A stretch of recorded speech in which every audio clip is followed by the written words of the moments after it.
સુરતમાંથી લાખોનું Chinese લસણ મળી આવ્યું છે, જેને લઈ સુરતીઓના આરોગ્ય સાથે ચેડા થઈ રહ્યું હોવાનું સામે આવ્યું છે. સુરત એપીએમસીની ઘટના સામે આવી, જેમાં 10 લાખની કિંમતનું 2150 કિલો પ્રતિબંધિત ચાઇનીઝ લસણ ઝડપાયું છે.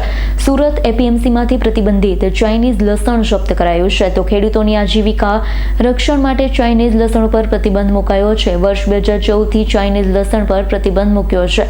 ઝડપાયેલું ચાઇનીઝ લસણ કદ નાનું, રંગ આછો સફેદ અથવા આછો પિંક કલર હોય છે. હાલ તો એપીએમસીમાંથી લાખોનું ચાઇનીઝ લસણ ઝડપાતા ચકચાર મચી. બાહુભાઈ શેખ, કાંદા બટાકા અને સૂકા લસણના વેપારી, સુરત એપીએમસીના બોર્ડ ઓફ ડિરેક્ટર. છેલ્લા 8-10 મહિનાથી લસણના ભાવો જે પ્રમાણે વધી ગયા છે, એના લીધે અત્યારે ચાઇનાથી લસણ ધીરે ધીરે ભારત દેશમાં પણ ઘૂસી રહ્યું છે.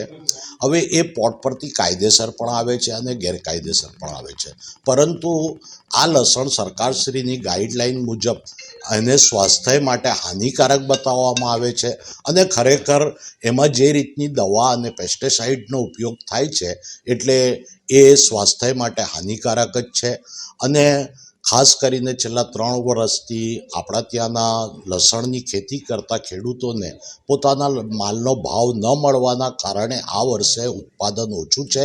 તો અત્યારે આપણા ખેડૂતોને આ લસણની જો એન્ટ્રી થઈ જાય તો આપણા ખેડૂતોને ભાવમાં પણ માર પડે. અને આ ચાઇનીઝ લસણ અમારા ત્યાંના ઇન્સ્પેક્ટરો રાઉન્ડમાં હતા અને ધ્યાનમાં આવ્યું કે શંકાસ્પદ લાગેલું, એનું અમે તપાસ કરતા એ ચાઇનીઝ લસણ હતું, જેનું અમે સંપૂર્ણપણે નાશ કર્યું છે. અને અમે અમારી એપીએમસીમાં આ રીતનું ચાઇનીઝ લસણ કોઈ બી રીતથી વેચાણ નહીં થાય એ માટે અમે કટિબદ્ધ છીએ. Bureau report S9 news, Surat. અમારી તમામ માહિતીથી અપડેટ રહેવા માટે જોડાયેલા રહો S9 ન્યૂઝ સાથે.